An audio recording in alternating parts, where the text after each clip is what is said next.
आज हामीले a square minus b square equal to a plus b into a minus b लाई कसरी prove गर्ने हामी दुईटा तरिकाबाट यसलाई प्रुभ गर्न गइरहेका छौं। एउटा त फिगरबाट हामीले सबभन्दा पहिला के गर्नु पर्यो भने यो प्रुफ गर्नको लागि हामीले सबभन्दा पहिला एउटा वर्ग बनाउने स्क्वायर हैन। अब यो स्क्वायर बनाइसकेपछि यसका चारैवटा भुजाहरू के हुन्छ त बराबर हुन्छ। यो पनि ये भयो, यो पनि ये भयो हैन। इच एंगल इज 90 डिग्री, प्रत्येक एंगल चाहिँ 90 डिग्री का हुन्छन्। अब यो यसको एरिया भइहाल्छ कति त भन्दाखेरि ए स्क्वायर। कति भइहाल्छ त ए स्क्वायर। अब यसलाई हामी फेरि के गर्छौं त भन्दाखेरि यहाँ कुनामा एउटा बी स्क्वायर, यसको लेन्थ बी र यहाँ बी, यो एउटा सानो स्क्वायर बनाउने जसको एरिया भइहाल्छ बी स्क्वायर। अब हामीले यसबाट के गर्ने त भन्दाखेरि बी स्क्वायर घटाइदिने। बी स्क्वायर घटाइदिँदाखेरि यहाँबाट यो फिगर यसरी बन्न जान्छ।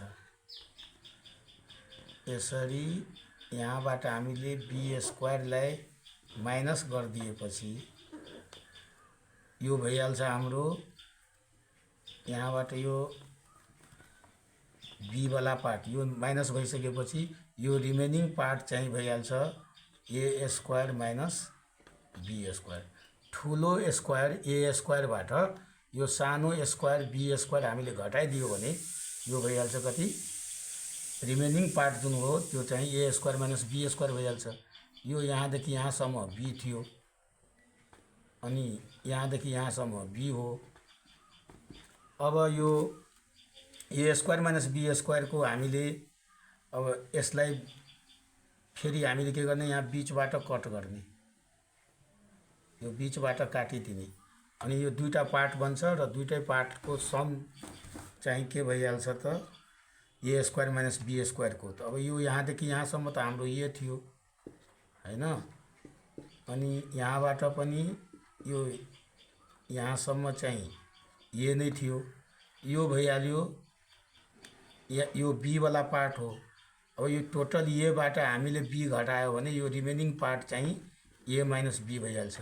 यता पनि यो बी हो र यो रिमेनिङ पार्ट चाहिँ भइहाल्छ यो टोटल ए बाट यो बी घट्यो भने ए माइनस बी भइहाल्छ यहाँसम्म, किनभने यहाँदेखि यहाँसम्म चाहिँ के थियो त ए थियो। अब त्यसै गरी हामीले अब यसलाई फेरि रिअरेन्ज गर्यो भने यो यसलाई मिलाएर लेख्दाखेरि यसरी चाहिँ बन्छ। यो भइहाल्यो ए वाला पार्ट, यो भइहाल्यो ए माइनस बी वाला पार्ट, यो यताको पार्ट यसरी। अनि यसलाई फेरि यहाँबाट यसरी यो यसलाई फेरि एरेन्ज गर्ने यसरी, यो दुईटैलाई मिलाएर दिँदाखेरि यो हाम्रो ए वाला पार्ट भयो, यो बी वाला भयो, यो चाहिँ ए माइनस बी वाला, यो भइहाल्यो हाम्रो बी वाला। अब यहाँदेखि यहाँसम्म भइहाल्यो ए प्लस बी, यो भइहाल्यो ए माइनस बी।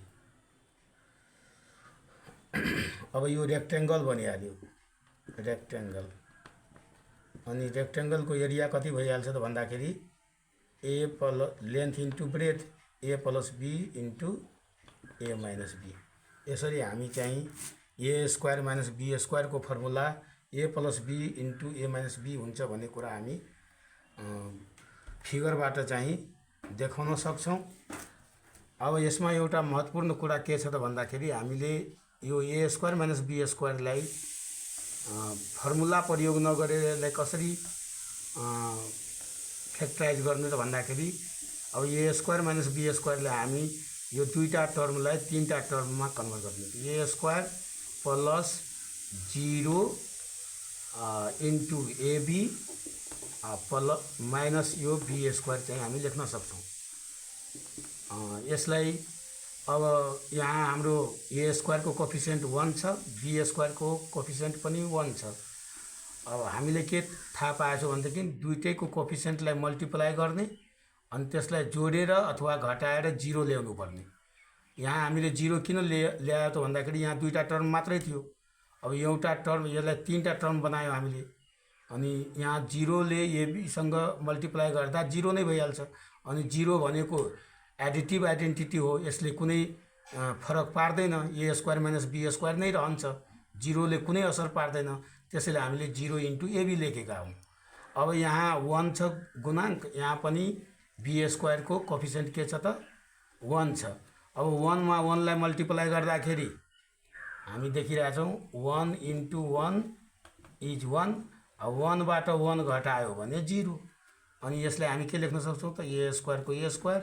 0 को ठाउँमा हामी के लेख्ने 1 माइनस 1 लेख्ने, अनि यो एबी लेख्ने, अनि त्यसपछि यो माइनस बी स्क्वायर लेख्ने। अब फेरि हामी ए स्क्वायर यो प्लस प्लस प्लस 1 र a b plus a b plus minus minus a b र 1 लाई मल्टिप्लाई गर्दा एबी, अनि यो भइहाल्छ बी स्क्वायर। अब यो दुईटामा ए कमन लिएपछि ए प्लस बी, यो दुई पछि यो दुईटामा चाहिँ बी कमन लियो भने यहाँ ए रहन्छ र यो माइनस के भइहाल्छ प्लस। अब हामी दुईटै टर्ममा कमन के छ a plus b a plus b, a plus b यहाँ लेख्ने, यो भइहाल्छ रिमेनिङ ए माइनस बी। यसरी हामीले ए स्क्वायर माइनस बी स्क्वायरको formula a plus b into a minus b हुन्छ भन्ने देखाउन सक्छौँ। यसलाई जसरी हामी यहाँ प्लस 0 इन्टु एबी लेख्यौँ, अनि यसलाई हामी माइनस 0 इन्टु एबी लेखेर पनि सोल्भ गर्दा सेम रिजल्ट आउँछ। जस्तै ए स्क्वायर माइनस बी स्क्वायरलाई हामी फेरि यहाँ लेखौँ a square minus 0 into a b minus b square पनि लेख्न सक्छौँ। यहाँ प्रश्न उठ्छ कि सर तपाईँले प्लस 0 इन्टु एबी नै किन लेख्नुभयो? त्यस्तो होइन, तिमी प्लस लेखे पनि हुन्छ माइनस लेखे पनि हुन्छ। कुनै नम्बरबाट जस्तै 1 बाट 0 घटाउँदा पनि 1 नै हुन्छ, अनि 1 मा 0 एड गर्दा पनि 1 नै हुन्छ।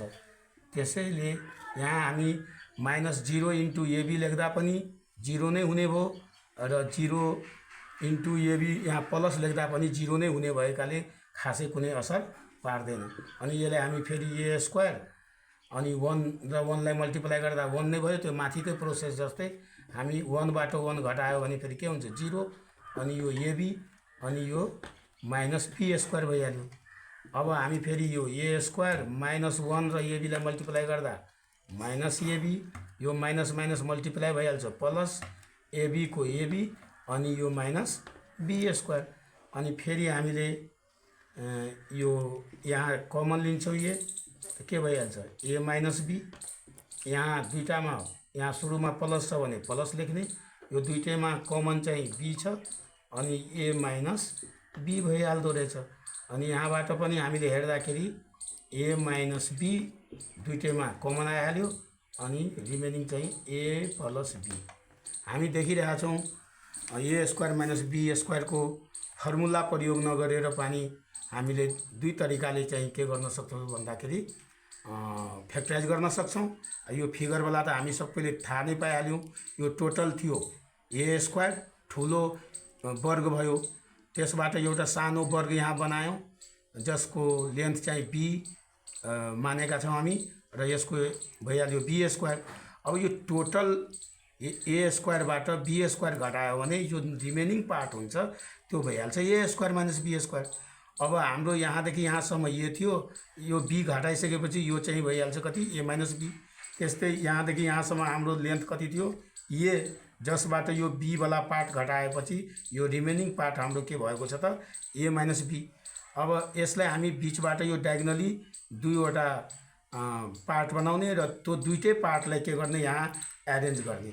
अब यसो गर्दाखेरि यो ए वाला पार्ट माथि गयो, ए माइनस बी वाला यता आयो, अनि यो जुन बी वाला पार्ट छ यो चाहिँ यहाँ तलतिर गयो। फेरि यसलाई पनि हामी के गर्यो यो बी वालालाई माथितिर अनि यो ए वालालाई तल र यो ए माइनस बीलाई यसरी राख्दाखेरि एउटा नयाँ रेक्टेङ्गल बन्यो, न्यू रेक्टेङ्गल बन्यो, जसको लेन्थ भइहाल्छ कति ए प्लस बी। यहाँदेखि यहाँसम्म कति भइहाल्यो त ए प्लस बी, लेन्थ भइहाल्यो ए प्लस बी, अनि ब्रेथ चाहिँ भइहाल्यो कति ए माइनस बी। अब जसको एरिया के हुन्छ त भन्दाखेरि यल इन्टु बी, यल भनेको ए प्लस बी र ब्रेथ भनेको कति भइहाल्यो ए माइनस बी। अनि हामी यसरी फिगरबाट पनि प्रुभ गर्न सक्छौँ a square minus b square equal to a plus b into a minus b हुन्छ भन्ने कुरा यसरी हामी प्रमाणित गर्न सक्छौँ। धन्यवाद।